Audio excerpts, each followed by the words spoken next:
जाते ही शमशान में मिट गई सब लकीर, पास पास ही जल रहे थे राजा और फकीर। ये दुनिया है जनाब, लोग कंधों पे उठा लेते हैं मिट्टी में मिलाने के लिए, और किस बातें की घमंड है।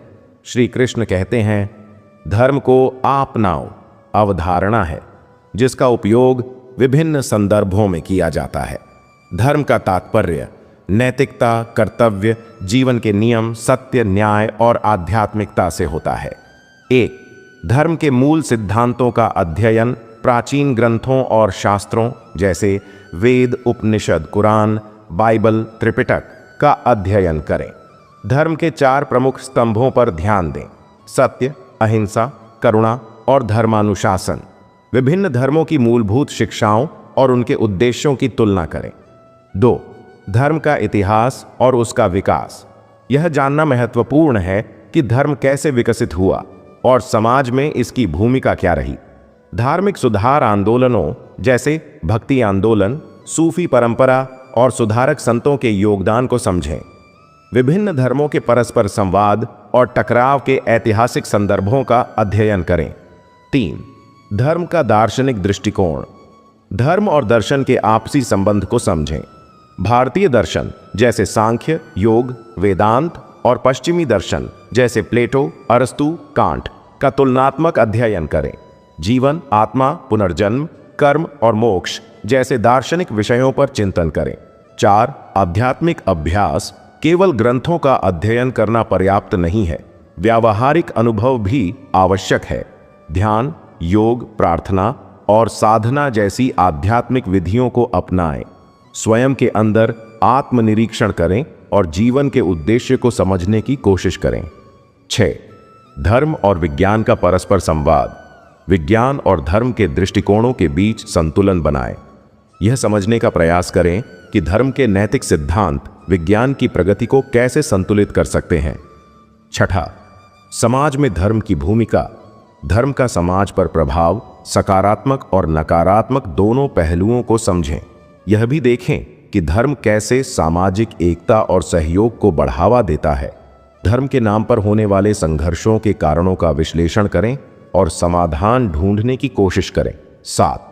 धर्म का व्यक्तिगत और सार्वभौमिक दृष्टिकोण। धर्म को केवल एक व्यक्तिगत विश्वास तक सीमित न रखें, इसे सार्वभौमिक मूल्यों और नैतिकता से जोड़ें। सभी धर्मों के प्रति सम्मान और सहिष्णुता विकसित करें। 8. आधुनिक संदर्भ में धर्म। आधुनिक समाज में धर्म की प्रासंगिकता और उसकी चुनौतियों को समझें। धर्मनिरपेक्षता और धार्मिक स्वतंत्रता जैसे मुद्दों पर विचार करें। 9. धर्म के व्यावहारिक पहलू सैद्धांतिक न रखें, इसे अपने दैनिक जीवन में उतारें। सत्य, करुणा, सेवा और सह अस्तित्व के सिद्धांतों को अपनाएं। धर्म का अध्ययन केवल पुस्तकों तक सीमित नहीं होना चाहिए, बल्कि इसे जीवन में जीना चाहिए। गहराई से तैयारी करने का अर्थ है ज्ञान को व्यावहारिक बनाना, धर्म की व्यापकता को समझना और मानवता के कल्याण के लिए इसे एक साधन के रूप में उपयोग करना। श्री कृष्ण कहते हैं, परहित सरिस धर्म नहीं भाई, अर्थात दूसरों के हित के लिए जीना ही सच्चा धर्म है। प्रेरणादायक वाक्य। धर्म वह है जो सबका कल्याण करे और सबको जोड़ कर रखे। धर्म का अर्थ है अपने कर्तव्यों को निभाना और सच्चाई के मार्ग पर चलना। धर्म से बड़ा कोई सत्य नहीं है और सत्य से बड़ा कोई धर्म नहीं। जिस धर्म में प्रेम नहीं वह धर्म नहीं। अपना धर्म वह है जो दूसरों की सेवा करने के लिए प्रेरित करे। धर्म की जड़ें दया, करुणा और सहानुभूति में होती हैं। सच्चा धर्म वही है जो इंसान को इंसानियत सिखाए। धर्म का पालन करने का अर्थ है अपने जीवन को सद्गुणों से सजाना। धर्म का मूल उद्देश्य मानवता की सेवा करना है। सत्य ही भगवान है और सत्य के मार्ग पर चलना ही धर्म है। धर्म वही है जो प्रेम, दया और करुणा को बढ़ावा दे। अपना धर्म निभाओ, दूसरों के धर्म की आलोचना मत करो। अहिंसा परमो धर्मः। सच्चा धर्म वही है जो हमें खुद को और दूसरों को जोड़ने की प्रेरणा दे।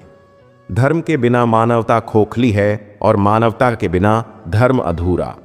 धर्म की शुरुआत आत्मज्ञान से होती है। धर्म का महत्व जानते हैं कहानी माधियों से। एक बार की बात है, एक छोटे से गांव में धर्म और आस्था से प्रेरित एक परिवार रहता था। परिवार के मुखिया रामशरण एक सरल और ईमानदार किसान थे। वे हमेशा सच्चाई और धर्म के मार्ग पर चलने में विश्वास रखते थे। उनकी पत्नी सुशीला एक धर्मपरायण महिला थी, जो हर सुबह पूजा पाठ करती और घर के बच्चों को भी नैतिक मूल्यों की शिक्षा देती। उनके 3 बच्चे थे, रवि, मीरा और छोटा मुकेश। गांव में रामशरण की ईमानदारी और धर्मपरायणता की बहुत सराहना होती थी। लोग उनके पास अपनी समस्याओं का समाधान पाने आते और रामशरण अपनी समझदारी और धार्मिक मूल्यों से उन्हें सही मार्ग दिखाते। समस्या की शुरुआत। एक दिन गांव में एक बड़ा संकट आ गया। पास के जंगल में डाकुओं का एक गिरोह बस गया था। वे गांव वालों से अनाज और धन लूटते और डर फैलाते। गांव वाले भयभीत थे और अपने घरों में छुपकर रह रहे थे। इस स्थिति में गांव के प्रधान ने पंचायत बुलाई। पंचायत में सबने डाकुओं के खिलाफ कदम उठाने की बात कही, लेकिन कोई भी उनके सामने जाने का साहस नहीं कर रहा था। रामशरण ने पंचायत में कहा, हमारे धर्म और सत्य का मार्ग ही हमें शक्ति देगा।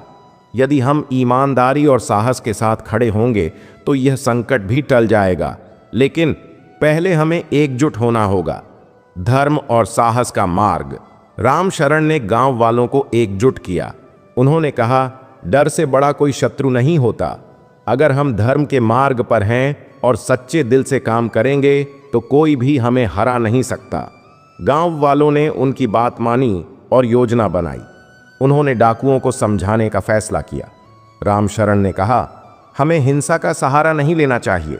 धर्म हमें सिखाता है कि हर समस्या का समाधान संवाद और समझ से हो सकता है। डाकुओं से सामना। रामशरण और गांव के कुछ साहसी लोग डाकुओं के पास गए। उन्होंने डाकुओं के सरदार से कहा, आप भी किसी के बेटे, पति या पिता होंगे। क्या आप नहीं चाहते कि आपके अपने परिवार पर भी कभी संकट न आए? धर्म हमें सिखाता है कि दूसरों का भला करने से ही हमारी आत्मा शुद्ध होती है। डाकुओं का सरदार रघु रामशरण की बातों से प्रभावित हुआ। उसने अपने जीवन का अब तक का काला पक्ष देखा और अपने कर्मों पर पछताया। उसने कहा, आपने मुझे धर्म का असली अर्थ समझाया। मैं अब इस गलत राह को छोड़कर गांव की सेवा करूंगा। गांव में शांति। डाकुओं के गिरोह ने आत्मसमर्पण कर दिया और गांव के कल्याण में लग गए। रघु और उसके साथियों ने जंगल के पास के इलाके को साफ करके खेती शुरू की। रामशरण के प्रयासों और धर्म की शक्ति से गांव में फिर से शांति और समृद्धि आ गई। संदेश यह कहानी हमें सिखाती है कि धर्म केवल पूजा पाठ तक सीमित नहीं है। यह हमें सच्चाई, साहस और करुणा के मार्ग पर चलने की प्रेरणा देता है। धर्म का असली अर्थ है अपने कर्तव्यों को सही ढंग से निभाना और दूसरों के भले के लिए काम करना। धर्म का पालन करने से न केवल व्यक्तिगत बल्कि सामाजिक समस्याओं का समाधान भी संभव है। सच्चाई, प्रेम और करुणा के मार्ग पर चलकर हम किसी भी संकट को हराने की शक्ति पा सकते हैं। किस्मत और अपनों का कोई भरोसा नहीं है, यह दोनों कभी भी पलट सकते हैं। मेहनत करनी पड़ती है मित्र। हाथों में घड़ी बांधने से समय नहीं आता। किसी को कितना भी अपना बना लो, वो साथ छोड़ ही देगा। नरम दिल के लोग जल्दी रो पड़ते हैं, जल्दी रुठ जाते हैं, फिर जल्दी से मान भी जाते हैं। सुना है रब को ऐसे लोग बहुत पसंद आते हैं। अपने आप और अपने काम के अलावा कहीं और सुकून खोजना दुख को न्योता देना है। जिंदगी का कोई भरोसा नहीं, जी लो हर एक पल मुस्कुराहटों के साथ, क्योंकि जिंदगी का कोई भरोसा नहीं। मत रखो बैर किसी से, नज़दीकियां बनाए रखो सबके साथ, क्योंकि जिंदगी का कोई भरोसा नहीं। धन दौलत कुछ नहीं है, सब यही रह जाएगा। बस जो कर्म किए हैं वहीं साथ में जाएगा। मोह माया का खेल है। ये सब रिश्ते नाते झूठे हैं। जीवन की कड़वी सच्चाई मौत शब्द पर रुकती है। मौत का कोई भरोसा नहीं, कब किस उम्र चली आए, जी लो। ये जिंदगी हंसकर क्या पता कब चली जाए। जिंदगी की हकीकत को बस इतना ही जाना है, दर्द में अकेले हैं और खुशियों में ज़माना है। जो अच्छे दोस्त होते हैं ना दोस्त की खुशी में बिल्कुल दीवाने से हो जाते हैं। मुझे एक बात की खुशी है, मैंने ज़िंदगी में बहुत कुछ खोया है, लेकिन दोस्त बहुत अच्छे और पक्के पाए हैं। सब कहते हैं सब्र का फल मीठा होता है, लेकिन उस फल का क्या मतलब जिस सब्र से इंसान टूट कर बिखर जाए।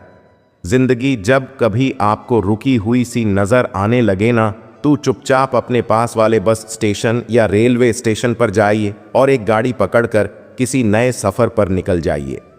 अगर आपको यह वीडियो पसंद आया हो तो इसे अपने दोस्तों के साथ जरूर शेयर करें, वीडियो को लाइक करें और अपनी मूल्यवान प्रतिक्रिया कमेंट में जरूर दें। यदि आप हमारे चैनल पर नए हैं तो सब्सक्राइब करके हमारे साथ जुड़ें, ताकि आगे आने वाले हर वीडियो की जानकारी आप तक सबसे पहले पहुंच सके। आज के इस वीडियो में बस इतना ही। अगले वीडियो में फिर मिलेंगे, तब तक बने रहें हमारे साथ। राधे राधे।